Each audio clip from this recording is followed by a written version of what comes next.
Bonjour mesdames et messieurs, bonjour chers frères et sœurs, je suis Mayer Foning et si je prends la peine de faire cette petite vidéo, c'est tout simplement pour confirmer ma présence à la marche pacifique et patriotique qui aura lieu au Cameroun sur toute l'étendue du territoire le 1er juin 2019.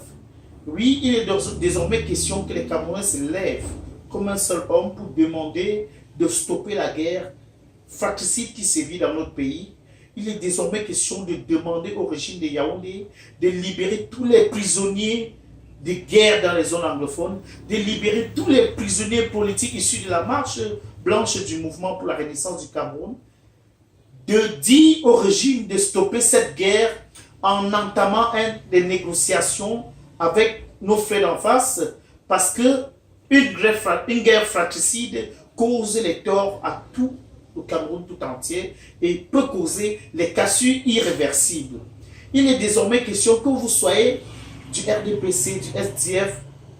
d'univers de tout bord politique, que vous soyez Camerounais lambda, beskineur, chercheur et enseignant, qu'on forme un bloc pour dire non à cette guerre, pour dire oui au dialogue, qu'on ouvre immédiatement un dialogue inclusif, sans tabou et sans exclusion, pour que les fils d'un même pays se parlent. Parce que si nous continuons comme ça, nous avons laissé le champ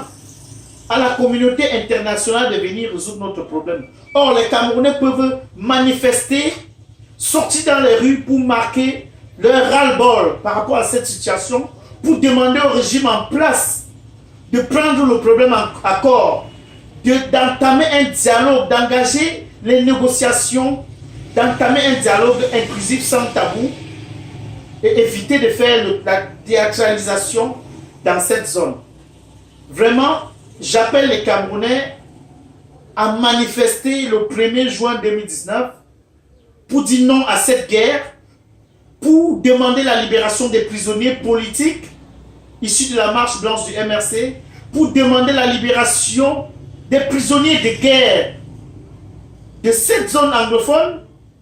et pour demander au régime d'engager immédiatement un dialogue inclusif pour éviter une cassure irréversible dans notre pays. Merci.